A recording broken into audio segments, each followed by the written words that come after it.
이 시간 우리에게 주신 하나님 아버지의 말씀입니다. 민수기 19장 1절에서 22절까지의 말씀입니다. 민수기 19장 1절에서 22절까지의 말씀입니다. 민수기 19장 1절에서 22절까지의 말씀을 제가 읽어드립니다. 여호와께서 모세와 아론에게 일러 가라사대 여호와의 명하는 법의 율례를 이제 이르노니 이스라엘 자손에게 일러서 온전하게 흠이 없고 아직 멍에 매지 아니한 붉은 암송아지를 내게로 끌어오게 하고 너는 그것을 제사장 엘르아살에게 줄 것이요 그는 그것을 진 밖으로 끌어내어서 자기 목전에서 잡게 할 것이며 제사장 엘르아살은 손가락에 그 피를 찍고 그 피를 회막 앞을 향하여 7번 뿌리고 그 암소를 자기 목전에서 불사르게 하되 그 가죽과 고기와 피와 똥을 불사르게 하고 동시에 제사장은 백향목과 우슬초와 홍색 실을 취하여 암송아지를 사르는 불 가운데 던질 것이며 제사장은 그 옷을 빨고 물로 몸을 씻은 후에 진에 들어갈 것이라. 그는 저녁까지 부정하리라. 송아지를 불사른 자도 그 옷을 물로 빨고 물로 그 몸을 씻을 것이라. 그는 저녁까지 부정하리라. 이에 정한 자가 암송아지의 죄를 거두어 진박 정한 곳에 둘지니 이것은 이스라엘 자손 회중을 위하여 간직하였다가 부정을 깨끗게 하는 물을 만드는 데 쓸 것이니 곧 속죄제니라. 암송아지의 죄를 거둔 자도 그 옷을 빨 것이며 저녁까지 부정하리라. 이는 이스라엘 자손과 그 중에 우가는 외인에게 영원한 율례니라. 사람의 시체를 만진 자는 7일을 부정하리니 그는 제3일과 제7일에 이 잿물과 스스로 정결케 할 것이라. 그리하면 정하려니와 제3일과 제7일에 스스로 정결케 하였으면 그냥 부정하니 누구든지 죽은 사람의 시체를 만지고 스스로 정결케 하는 자는 여호와의 성막을 더럽힘이라. 그가 이스라엘에게서 끊쳐질 것은 정결케 하는 물을 그에게 뿌리지 아니하므로 깨끗게 되지 못하고 그 부정함이 그저 있음이니라.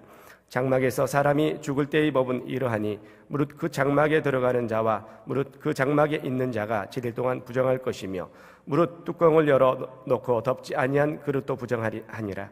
누구든지 들에서 칼에 죽이운 자나 시체나 사람의 뼈나 무덤을 만졌으면 7일 동안 부정하리니 그 부정한 자를 위하여 죄를 깨끗하게 하려고 불사른 죄를 취하여 흐르는 물과 함께 그릇에 담고 정한 자가 우슬초를 취하여 그 물을 찍어서 장막과 그 모든 기구와 거기 있는 사람들에게 뿌리고 또 뼈나 죽임을 당한 자나 시체나 무덤을 만진 자에게 뿌리되 그 정한 자가 제3일과 제7일에 그 부정한 자에게 뿌려서 제7일에 그를 정결케 할 것이며 그는 자기 옷을 빨고 물로 몸을 씻을 것이라. 저녁이면 정하리라. 사람이 부정하고도 스스로 정결케 아니하면 여호와의 성소를 더럽힘이니 그러므로 총회 중에서 끊쳐질 것이니라. 그는 정결케 하는 물로 뿌리움을 받지 아니하였은즉 부정하니라. 이는 그들의 영원한 율례니라. 정결케 하는 물을 뿌린 자는 그 옷을 빨 것이며 정결케 하는 물을 만지는 자는 저녁까지 부정할 것이며 부정한 자가 만진 것은 무엇이든지 정결할 것이며 그것을 만지는 자도 저녁까지 부정하리라. 아멘. 오늘 우리가 읽은 말씀은 민수기 19장 1절부터 22절까지의 말씀을 우리가 함께 읽었습니다. 오늘 우리에게 주시는 말씀이고요. 민수기 19장은 앞에 아까가 아니죠. 지난주에도 말씀드린 것처럼요. 18장 19장이 17장 마지막에 있었던 이스라엘의 어떤 땡깡 같은 불평 내지는 질문에 하나님이 주시는 답입니다. 이스라엘이 물어보죠. 우리는 다 망할 거라고. 우리는 죄 많은 사람들이고, 그렇죠? 우리는 죄 많은 사람들이고, 우리 죄 많은 사람들이 어떻게 하나님과 함께 사냐고. 사실은 거기 잠깐 숨겨져 있는 말은 뭐냐면요.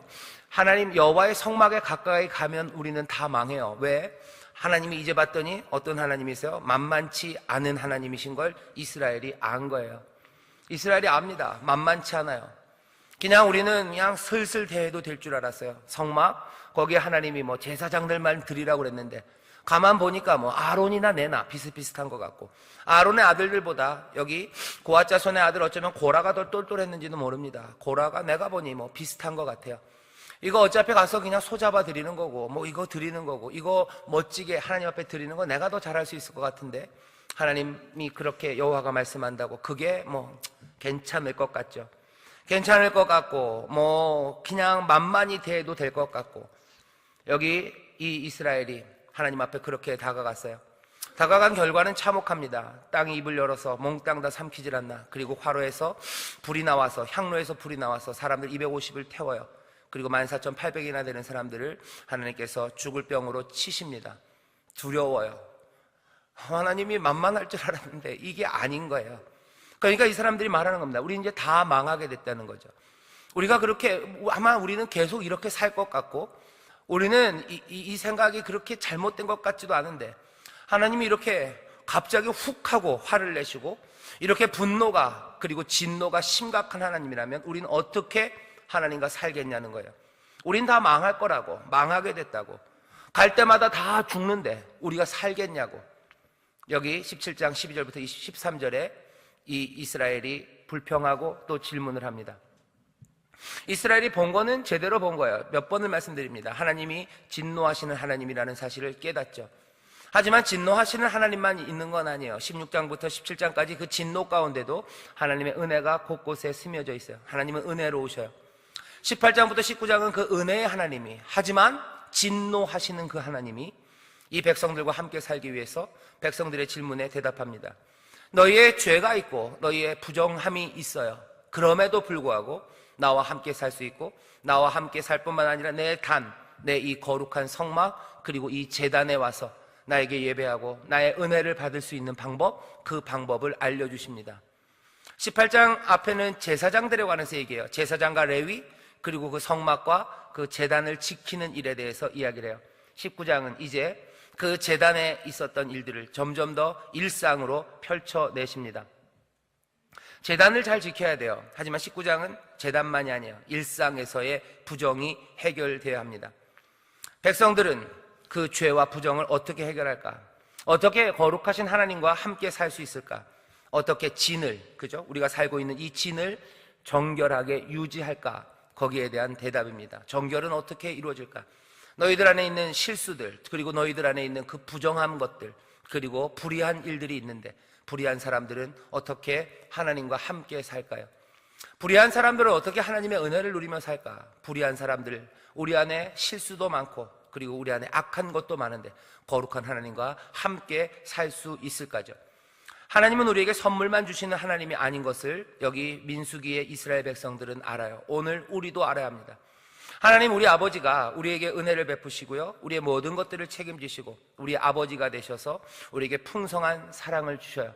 그런데 알아야 될 게 있습니다. 하나님은 늘 그러셨던 것처럼 은혜로 충만하시지만, 어쩌면 우리가 인정하고 싶지 않고 보고 싶지 않지만 하나님은 또 진노가 불같으신 하나님이십니다. 출애굽기에서 모세가 하나님 앞에 은혜를 구하고 용서를 구할 때 하나님이 자기를 보이셨어요. 그때 하나님이 자기를 설명하시죠. 나는 여호와로라, 여호와로라, 은혜롭고 자비롭고 노하기를 더디하셔요. 거기까지는 참 좋습니다. 그죠? 그 죄를 묻지 않으셔요. 근데 또 뒤에 보면 뭐요? 죄를 물으셔요. 그 자손 3, 4대까지 결국은 걸쳐서라도, 지나서라도, 은혜로 조금 참아도 내가 반드시 죄에 대하여 값을 찾는 하나님이라는 말씀을 하셔요. 재미있는 건 뭐냐면 모세가 거기서 하나님 말씀을 딱 막는 것 같아요. 더 나갔다가는 은혜의 얘기가 아니라 진노의 얘기를 더 하실 것 같아요. 됐습니다. 알아들었다는 거예요.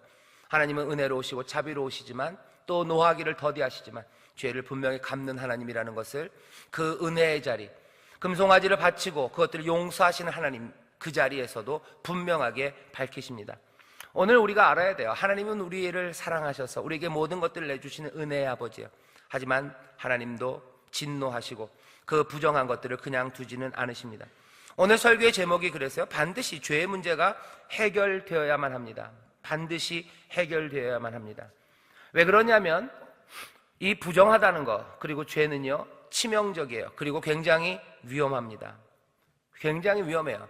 죄의 문제를 그냥 둘 수 없어요. 우리 안에 죄의 문제를 둘 수 없습니다. 부정한 걸 둘 수 없어요. 왠지 아십니까? 부정이 왜 위험하냐면요, 이 부정함, 죄는요 전염이 돼요. 전염됩니다. 그냥 한 군데 있는 병은 그렇게 위험하지 않아요. 하지만 전염되는 게, 옮는 게 위험해요. 그죠? 옮는 게 위험합니다. 그냥 가다가 다리를 부러뜨려서, 다리를 부러뜨리는 게 아니죠. 가다가 다리가 부러질 수도 있어요. 조심해야죠.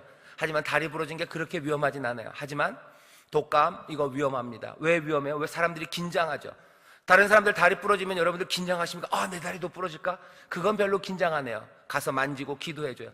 하지만 독감이 심할 때 독감 걸린 사람이 딱 왔다는 이야기를 들으면 어떻게 해요? 예, 긴장합니다. 몇 년 전에 그랬던 것 같아요. 여러분들 벌써 하도 오래전 이야기라 이름을 까먹으셨을 것 같은데 이름이 비슷해요. 지금은 사드인데 옛날에 사스라고 있었어요. 기억나시나요? 예, 기억나시죠? 사스라고. 홍콩에서 뭐가 이상한 독감이 올려서 교회 성도들 교회 출석수 확 줄었어요. 우리 교회만 그런 거 아니에요. 사람들 모이는데 가지 말라고. 정부에서 그렇게 얘기해요. 노골적으로 교회 가지 말라는 말은 못하지만 주말에 사람 많이 모여있는 곳에 가지들 마시라고 얘기했어요. 예, 가지 마시라고. 교회 곳곳에 손 씻고 소독하는 거 막 만들어놨어요. 왜 그렇습니까? 전염되기 때문에 그래요. 전염되는 건 위험합니다. 부정은 전염돼요. 그리고 그 부정의 결과가 죽음이라면 이건 더 위험합니다. 전염되는 그 부정, 죽음은 위험하죠. 사스가 이후에 또 우리를 공포에 떨게 했던 게 몇 년 전이죠. 얼마 전입니다. 메르스라고 들어보셨나요? 예, 메르스 무서웠어요. 사람들 또 그때도 다 긴장하고 어쩌나 난리가 났었습니다. 병원 가는 거 힘들어하고 사람들 의심하기 시작하고. 오늘 본문을 보면 부정하는 거, 죽음, 이건 전염됩니다. 어떻게 알아요? 여기 보면 사람이 장막에서 그 사람이 죽었을 때래요. 14절 보면 장막에서 사람이 죽어요. 집에서 죽었다는 겁니다. 누군가 돌아가셨어요. 그럼 어떻게 돼요? 그 집안에 있는 모든 사람들이 다 부정해요. 죽음은 부정합니다. 하나님은 생명의 하나님이시기 때문에 그래요. 재밌는 건 뭐냐면 여기 있는 제사장들과 이스라엘 백성들은 계속해서 죽음과 격리되어 있어요. 죽음을 멀리합니다. 제사장들이 죽음을 멀리해요. 시체를 안 만져요. 죽는 자리에 제사장들 잘 안 갑니다. 다른 종교들과 좀 달라요. 여러분들 이집트 같은 데 보시면 이집트 영화 요새 많이 나오죠. 무슨 미라 이런 거 나와요. 거기 보면 제사장들 신관들이 하는 일은 다른 게 아니라 그 죽음을 다루는 거예요. 시체들 다루는 일입니다. 그러면서 어떻게 해요? 죽음 사후 세계 이런 거 얘기하면서 또 이 사람들을 살리니 뭐니 하면서 자기들의 힘을 그 제사장들은 그 죽음과 관련해서 가져요. 다른 종교들은 그래요.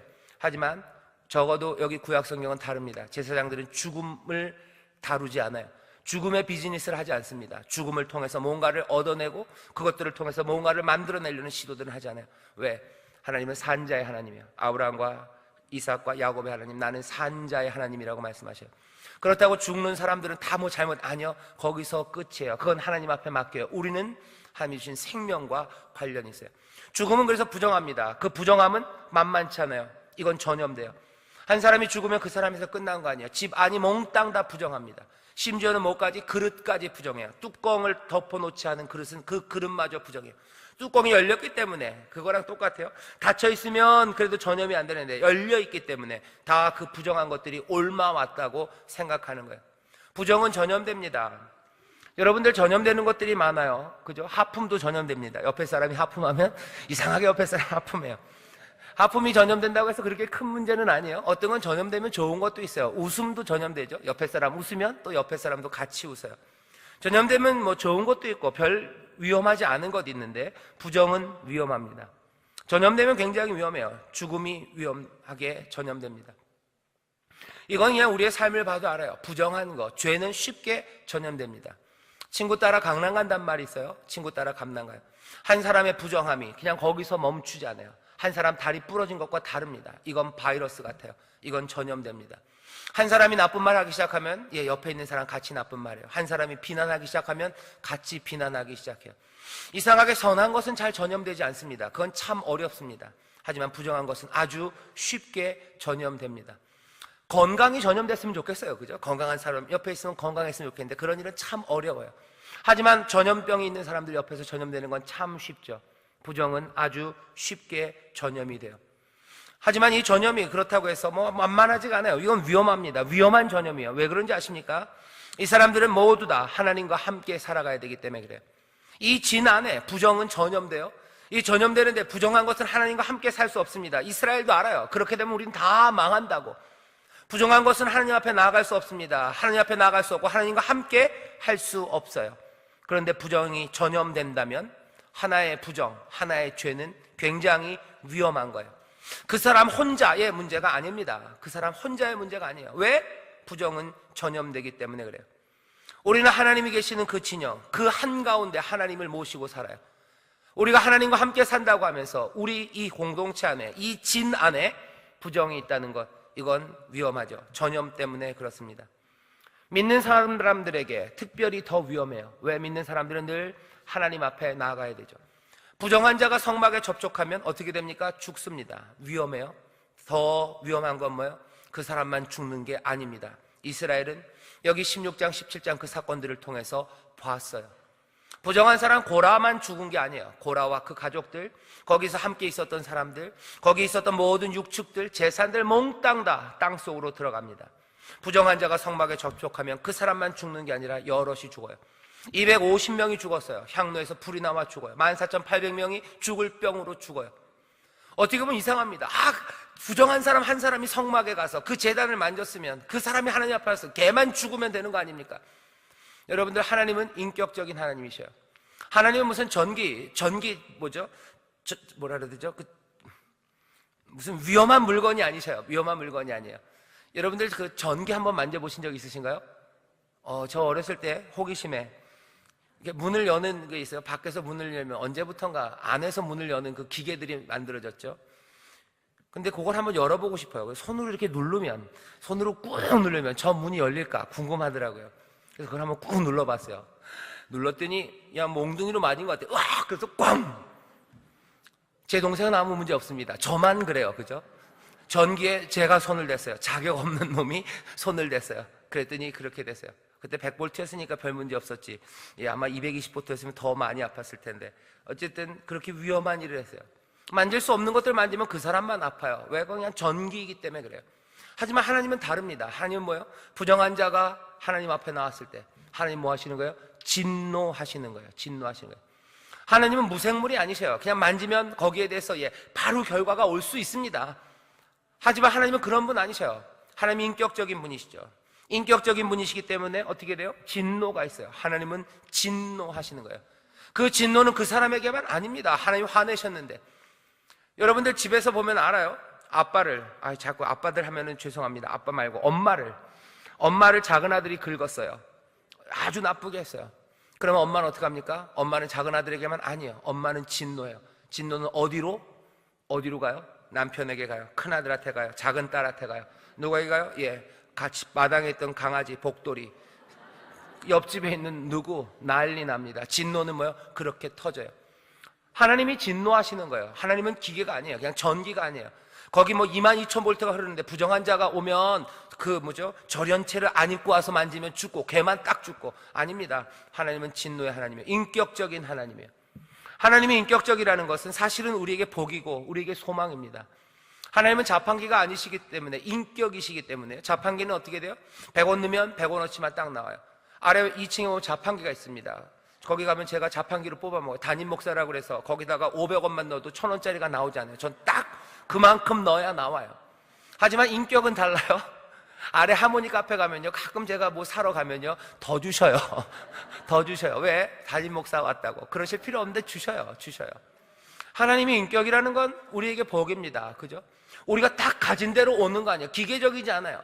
하나님은 우리를 사랑하셔요. 우리가 조그만 걸 드려도요, 말도 안 되는 걸 드려도 하나님이 인격이시기 때문에 그 은혜와 그 복이 넘치게 주셔요. 하나님이 인격이기 때문에 그래요. 하지만 반대의 경우가 되면 심각합니다. 내가 일을 잘못해서 일이 벌이 오는 게 아니에요. 내가 혼자 잘못했기 때문에 나만 벌 받는 거 아니에요. 하나님이 인격이셔요. 여기 우리를 함께 보시면서 우리 가운데 누가 하나 잘못하면 하나님의 진노는 어디요? 여기에 그냥 쏟아 부어지는 거예요. 16장 17장에서 여기 이스라엘은 봅니다. 아이고, 그러니까 말하는 거예요. 이거 다 망하는 거 아니냐. 여기 하나님은 그렇게 거룩하신데 우리가 그렇게 통제가 되겠냐는 거예요.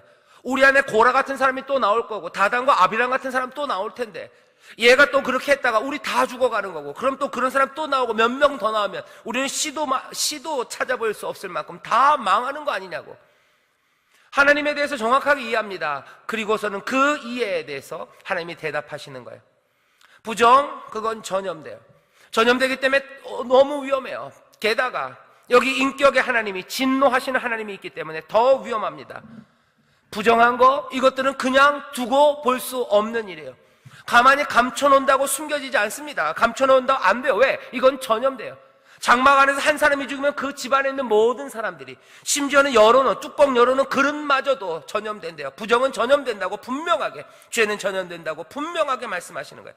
전염되는 것으로, 그럼 전염되면 그냥 끝이지. 부정하면 부정한 것으로 끝이지. 부정한 것으로 끝 아닙니다. 왜? 이 사람들이 살아가는 그 삶의 한 중앙에 하나님, 어쩌면 그 부정을 참지 못하시는 진노의 하나님이 거기 계시기 때문에 그래요.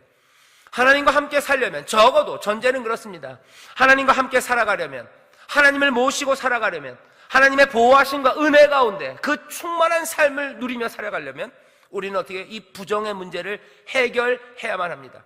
이스라엘은 우리는 그 방법이 없다고 얘기해요. 하나님이 얘기하시는, 아니 그 방법이 있대요. 방법이 있습니다.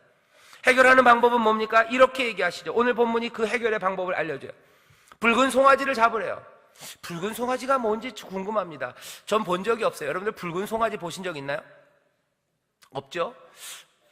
혹시 모르겠어요. 이스라엘은 빨간 송아지가 있는지 모르겠는데 여기 보면 분명히 붉은 암송아지래요. 아마 그런 게 있었나 봅니다. 그게 아니면 뭐 색칠이라도 했든지 붉은 암송아지를, 멍에를 매지 않아요. 그리고 온전하고 흠이 없는 드릴만한 붉은 암송아지요. 암송아지 그냥은 아닙니다. 붉은색이요. 끌어내요. 어디로? 진 밖으로 끌어냅니다. 왜냐하면 이건 부정을 담당하는 거기 때문에 진 안에 있으면 안 돼요. 진 밖으로, 영문 밖으로 나가는 거예요. 히브리서 기자는 이 모티브를 잡아요. 이게 뭔지 알아요. 영문 밖으로 나가셔서 돌아가셨어요. 그래서 우리도 영문 밖으로 나가자 그럽니다. 여기 이 부정한 일을 담당할 암송아지를 잡으러 진 밖으로 나갑니다. 진 밖에 나가서 잡아요. 그리고 그 피를 손가락에 뿌려요. 손가락에 묻혀서 회막, 진 밖으로 나갔기 때문에 성막은 저쪽 가운데 어딘가 있을 겁니다. 거기를 향해서, 회막을 향해서 제사장이 피를 뿌려요. 피입니다. 그리고는 어떻게 해요? 가죽, 거기 있는 피, 똥이라고 되어 있는 거, 그 뱃속에 있는 모든 것들이 통째로 몽땅 다 태웁니다. 이건 아주 이례적이에요. 이렇게 하나님 앞에 드려지는 희생 제물은 없습니다. 여기 이것은 하나님 앞에 드려지는 희생 제물이 그러니까 아니에요. 아주 특별한 방식으로 몽땅 다 하나도 남김없이 다 태워요. 다 드려진 이 암송아지입니다. 거기에 제사장은 던져 넣어요. 백향목, 우슬초, 그리고 붉은 실을 던져 넣습니다. 또 홍색 실이에요. 빨간색이에요. 피를 뿌리고 붉은 암송아지, 그리고 홍색 실. 보이는 이미지는 뭡니까? 빨간색들이에요. 피입니다. 몽땅 다 태워요. 태고 나면은 재가 남죠. 그 재를 갖다가 모읍니다. 그리고는 재를 진 바깥에다 둬요.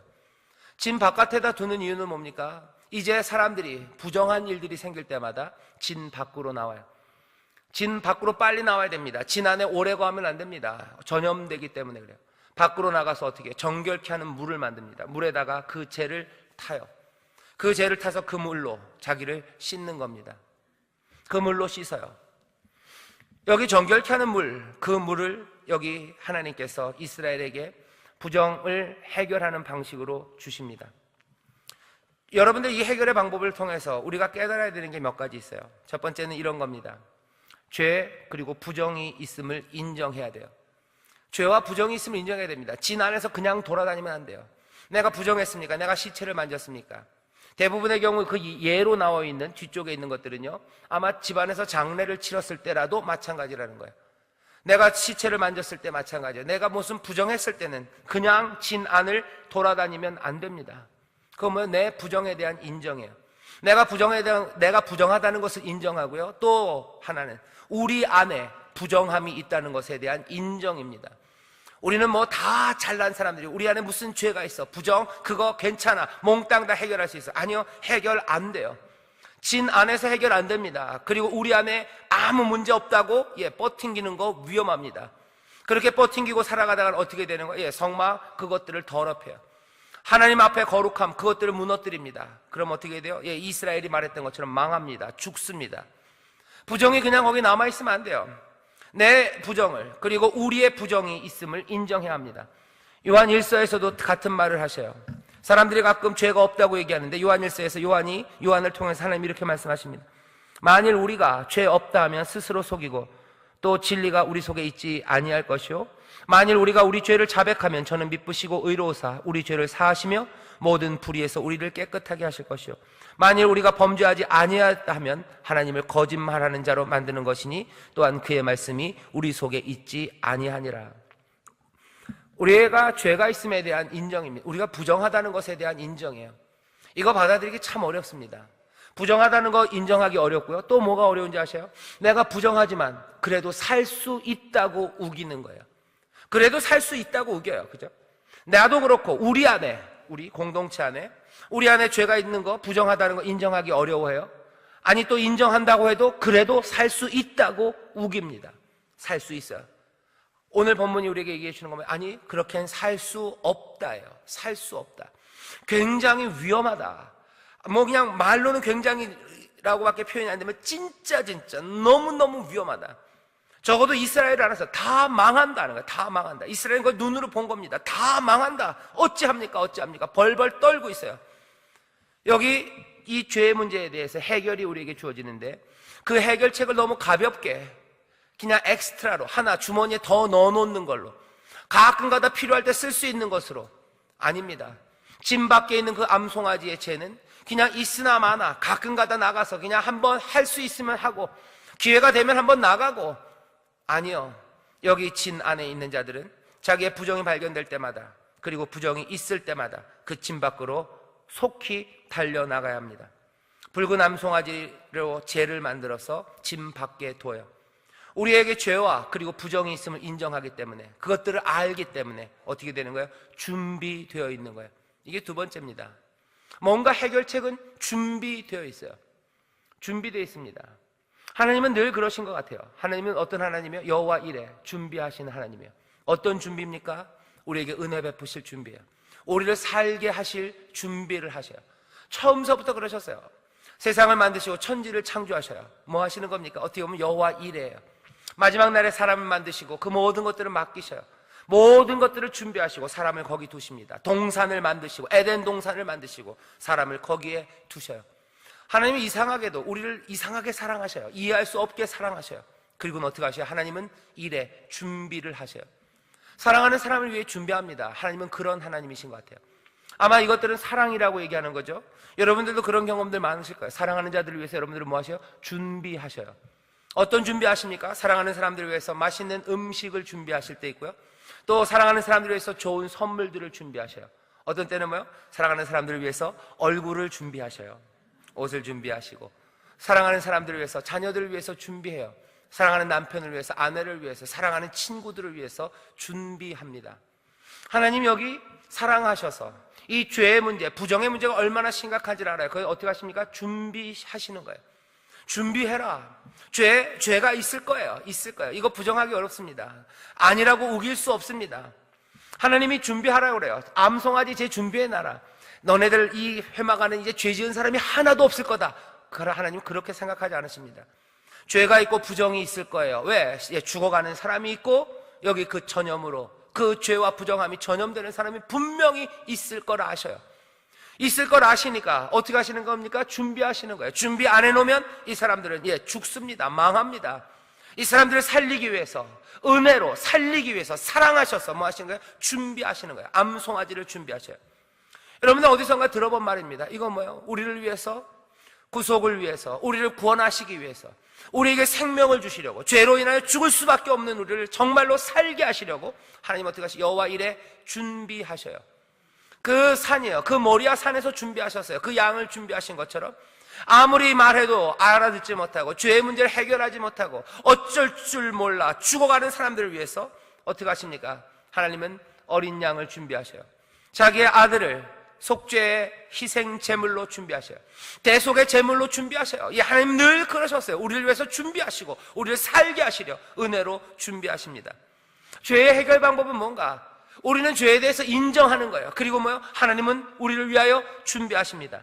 히브리서에 보면 그런 말씀이 있어요. 히브리서 9장입니다. 제가 읽어볼까요? 히브리서 9장에 보면 이렇게 되어 있습니다. 13절서부터 11절부터 제가 아예 읽겠습니다. 9장 11절. 그리스도께서 장래 좋은 일의 대제사장으로 오사 손으로 짓지 아니한 곧 이 창조에 속하지 아니한 더 크고 온전한 장막으로 말미암아 염소와 송아지의 피로 아니하고 오직 자기 피로 영원한 속죄를 이루사 단번에 성소에 들어가셨느니라. 그 다음 13절입니다. 염소와 황소의 피와 및 암송아지의 재로 부정한 자에게 뿌려 그 육체를 정결케 하여 거룩케 하거든. 하물며 영원하신 성령으로 말미암아 흠없는 자기를 하나님 함께 드린 그리스도의 피가 어찌 너희 양심으로 죽은 행실에서 깨끗하게 하고 살아계신 하나님을 섬기게 못하겠느냐.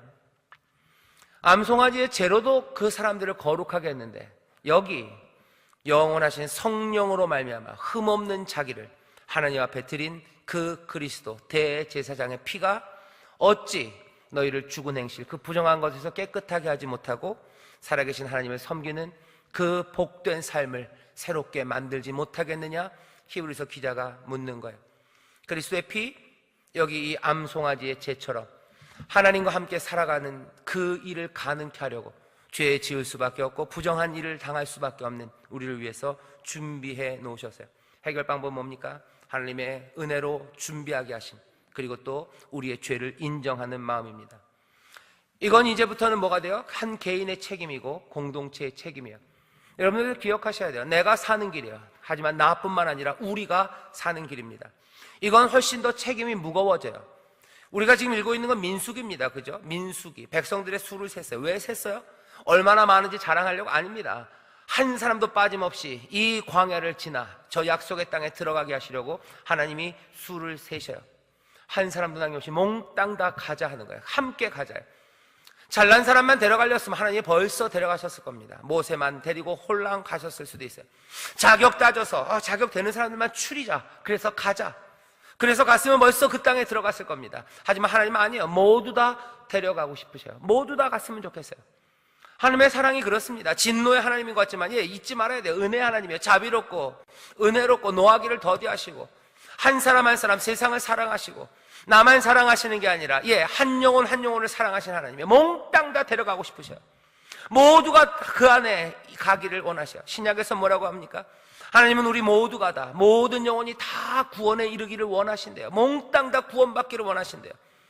여기 한 영혼, 나 개인만이 아니라 적어도 우리 인천순복음교회, 여기 믿음의 공동체들, 하나님의 하나로 묶어주신 사람들이 몽땅 다 약속의 땅, 거기에 이르도록 하나님의 은혜 안에, 그리고 하나님의 돌보심 안에 살아가길 원하셔요. 그러면 나 개인만 그 부정의 문제가 해결돼야 되는 건 아닙니다.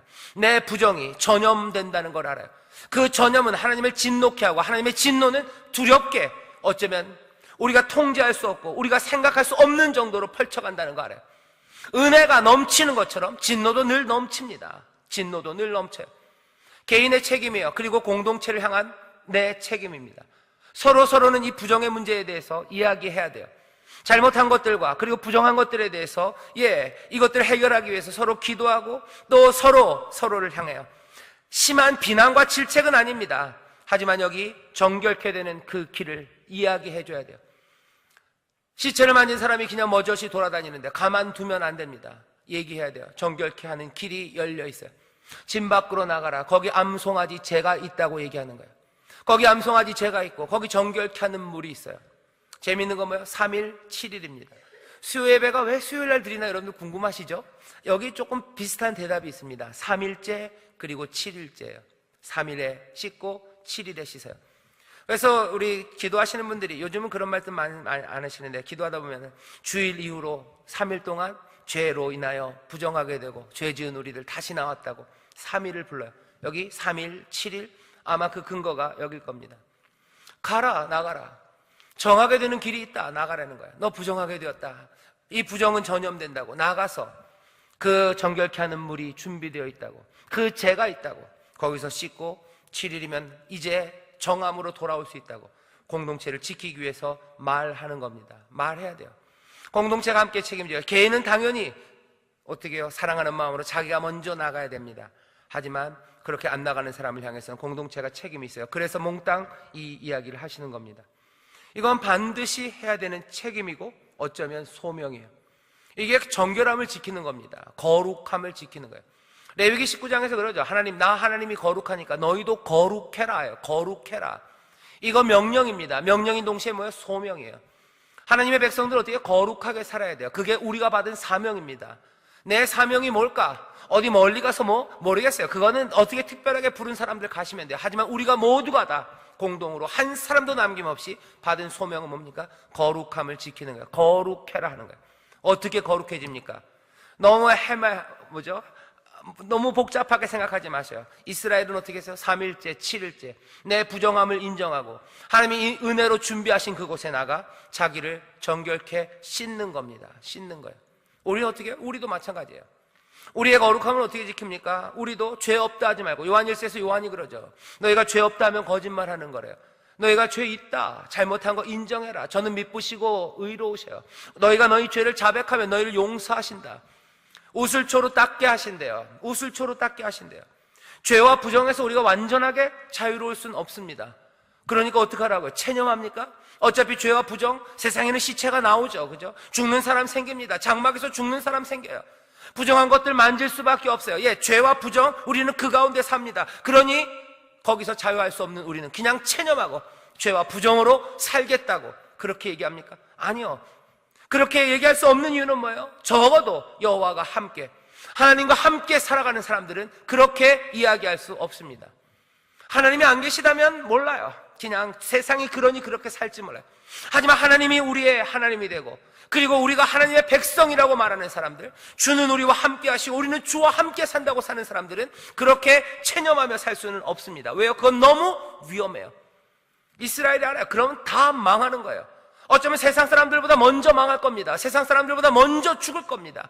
세상 사람들보다 먼저 아픔을, 그리고 그 죽음을 체험하게 될 거예요. 하나님의 사람들, 그리고 하나님의 백성이라고 말하는 사람들, 하나님의 은혜를 구하고 그 인도하신 가운데 복된 삶을, 백성이 아니었던 자들을 백성으로 부르시고 긍휼이 없었던 자들을 긍휼로 부르시고 품으신 그 사람들, 그 사람들은 죄와 부정에서 우리가 자유할 수 없다고 해서 체념할 수는 없습니다. 어떻게 해야 돼요? 방법은 간단합니다. 체념 안 돼요. 죄와 부정을 해결할 수 있는 길을 주셨어요. 더욱 근신하며 내 부정을 살피고 내가 부정하다면 인정하는 거예요. 그리고서는 속히 그 은혜 앞으로, 그 준비되고 예비된 그 용서의 길로, 용서받을 수 있는 그 자리로 진 밖으로 달려나가야 합니다. 더욱 근신하시는 저와 여러분 되시기를 주의 이름으로 축원합니다. 근신하라, 깨어있어라 하는 거예요. 깨어있어서. 깨어있어서 뭐 하는 거예요? 내 부정을 보는 겁니다. 내 잘못을 보는 거예요. 더욱 근신하십시오. 소망 가운데. 그리고 은혜에 대한 신뢰로 더욱 근신하는 거예요. 계속해서 우리에게 오는 질문은 있죠. 그게 될까 하는 거죠. 그게 될까? 그게 될까? 될까? 대답을 드리겠습니다. 됩니다. 어떻게 됩니까? 예수 그리스도의 보혈, 그 정결케 하는 힘, 그 은혜는 우리 가운데 충만하게 지금 넘실되어 준비되어 있어요. 용서하시는 은혜가 바닥이 납니까? 용서하시는 은혜가 13조만큼만 준비되어 있어요? 사람들이 다 퍼가고 나면 그 13조의 은혜는 떨어집니까? 아니에요. 용서하시는 은혜는 한이 없어요. 한 없는 은혜요. 정결케 하는 샘, 그건 마르지 않는 샘이에요. 그 영원한 샘물, 영원하신 용서, 영원하신 은혜, 그 인자와 성실이 영원하다고 노래하는 그 놀라우신 은혜가 우리 가운데 준비되어 있어요. 아이고, 100번 용서받았는데 101번째 될까? 됩니다. 내가 그렇게 흉악하게 내 이 부정이 그냥 실수한 부정이 아니라 훨씬 더 흉악한 부정인데 될까? 됩니다. 히브리서에서 그랬어요. 그죠?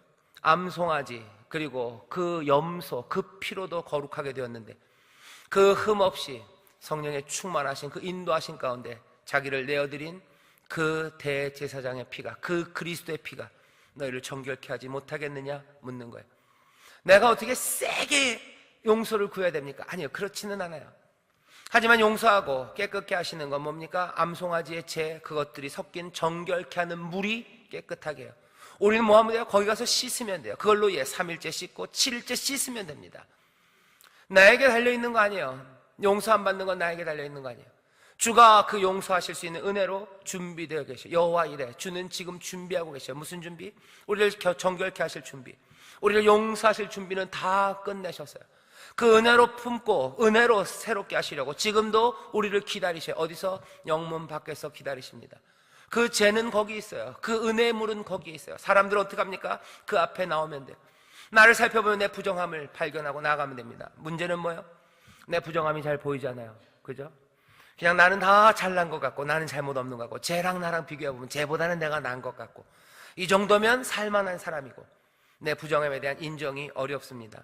참 어려워요. 진 밖으로 나가는데 은혜는 준비되어 있지만 사람들은 진 밖으로 나갈 생각을 안 한다는 거예요. 왜? 내가 부정함이, 진 안에서 부정함이 보이잖아요. 또 진 밖으로 나갈 용기도, 그리고 그래야 될 동기도 사라져 버립니다. 예수 그리스도의 은혜가 준비되었을 뿐만 아니라 하나님께서는 또 놀랍게도 우리를 살게 하시려고, 부정한 채로는 하나님과 함께 살 수 없기 때문에 우리를 거룩하게 하시려고, 거룩하게 하시는 영, 성령을 우리에게 부어주셔요. 성령은 우리를 어떻게 하십니까? 우리를 책망하셔요. 요한복음에 보면 예수님이 그러셔요. 진리의 영이 너에게 오신대요. 진리의 영, 성령, 보혜사라고 하는 그 성령, 내가 가면 너에게 오실 그 영, 그 성령이 너희를 책망한대요. 뭐에 대하여? 죄에 대하여 책망한대요. 뭐에 대하여? 의에 대하여, 그리고 심판에 대하여 너희를 책망하신대요. 책망한다 그러면 여러분 그냥 움찔하시죠? 그냥 회초리 맞는 거야. 성령님 오셔서 나를 회초리만 때리시나 보다. 책망한다는 얘기를 너무 그렇게만 생각하지 마세요. 깨닫게 하시는 거예요. 잘못된 게 무엇인지 알게 하셔요. 책망하셔요. 어쩌면 그렇기 때문에 회초리, 그것도 괜찮습니다. 조금은 날카롭게 우리를 깨닫게 하셔요. 죄에 대하여 깨닫게 하셔요. 내가 부정했구나, 그거 깨닫게 하셔요. 의에 대하여, 내가 의로 생각했던 것들, 그것들 잘못된 거구나, 나 의롭지 않구나 하는 것에 대해서 깨닫게 하셔요. 심판, 판단에 대해서 깨닫게 하십니다. 내 판단, 내가 지난해 거할 수 있다는 내 판단, 거기에 대해서 책망하셔요. 성령은 우리를 거룩하게 하십니다. 죄에 대하여, 의에 대하여, 심판에 대하여 우리를 책망케 하셔요. 우리를 깨닫게 하시고, 또 우리를 격려하시며 진 밖으로 나아가게 하십니다. 진 밖으로 나아가게 하셔요. 성령은 우리에게 그렇게 임하십니다. 뭐라고 얘기해요? 때로는 회개의 영이 우리 가운데 임한다고 얘기해요. 회개의 영이 임해요. 우리를 죄를 깨닫게 하셔요. 우리의 부족함을 알게 하셔요. 여러분들, 성령이 우리에게 임하셔서 죄를 깨닫게 할 때 여러분 그냥 소스라치게 놀라면서 아이고 내가 이렇게 나쁜 사람이었나, 그렇게 생각하지는 마세요. 내 부정함이 보일 때 여러분들, 거룩한 영, 성령, 그 약속하신 성령이, 그 놀라우신 주님의 은혜가 나에게 임했음을 여러분들 기억하셔요. 나의 죄 때문에 우는 사람들, 그래서 복 있습니다. 왜? 은혜가 임했기 때문에 그래요. 주의 영이 임했기 때문에 그래요. 눈물로 침상을 적시는 사람, 그 사람 복 있습니다. 죄 지었기 때문에 잘못했죠. 하지만 그 깨달음과 그 책망 다른 거 아니에요. 은혜가 우리에게 오셔서 우리를 새롭게 하시는 시작이요. 이 회복이 될까? 사람들은 얘기해요. 힘들죠. 됩니다. 왜? 보혈의 놀라우신 은혜는 이미 준비되어 있고 우리를 책망하시는 이 성령은 우리와 함께 행하셔요. 여러분들 시편에 보면 다윗이 시편에서 이렇게 노래합니다. 7절에 보면 우슬초로 나를 정결케 하소서. 오늘 우리 본문에 있죠? 사람들은 그 집안을 치우고 정결하게 할 때 우슬초에 그 물을 묻혀서 그걸로 정결케 합니다. 그걸로 씻어요. 우슬초로 나를 정결케 하소서. 내가 정하리이다. 나를 씻기소서. 내가 눈보다 희리다. 주님께 얘기해. 나를 씻겨달라고. 결국 내가 우슬초로 할 겁니다. 정한 사람, 깨끗한 사람이 누가 와서 해줄 겁니다. 하지만 이 모든 일들이 하나님의 은혜 안에 또 하나님의 도우심으로 된다는 것을 다윗은 알아요. 나를 도와달라고. 우슬초로 나를 정결케 하소서. 내가 정하리이다. 나를 씻기소서. 내가 눈보다 희리다. 나로 즐겁고 기쁜 소리를 듣게 하사 주께서 꺾으신 뼈로 즐거워하게 하소서. 주의 얼굴을 내 죄에서 돌이키시고 내 모든 죄악을 도말하소서. 하나님이여, 내 속에 정한 마음을 창조하시고 내 안에 정직한 영을 새롭게 하소서. 나를 주 앞에서 쫓아내지 마시며 주의 성신을 내게서 거두지 마소서. 주의 구원의 즐거움을 내게 회복시키시고 자원하는 심령을 주사 나를 붙드소서. 내가 전에는 자원하지 않았어요. 내가 전에는 기뻐 순종하지 않았어요. 하지만 이제는 내 마음이 달라질 거예요. 그리하면 어떻게 된답니까? 이렇게 된대요. 내가 범죄자에게 주의 도를 가르치리니 죄인들이 주께로 돌아오리이다. 용서받은 사람들은 죄인들에게 주의 도를 가르쳐요. 뭐라고? 주께로 나아가자고. 용서받은 사람, 깨끗함을 입은 사람들은 그 부정한 사람들 향해서 이렇게 해서는 하나님의 은혜로 살 수 없다. 우리의 은혜 앞으로 나아가자고 얘기합니다. 그러면 사람들은 어떻게 해요? 주께로 돌이키리이다. 돌아오리이다. 하나님이여, 나의 구원의 하나님이여, 피 흘린 죄에서 나를 건지소서. 내 혀가 주의 의를 높이 노래하리이다. 주여, 내 입술을 열어주소서. 내 입이 주를 찬송하여 전파하리이다. 주는 제사를 즐겨 아니하시나니 그렇지 않으면 내가 드렸을 것이라. 주는 번제를 기뻐하지 아니하시나이다. 하나님의 구하시는 제사는 상한 심령이라.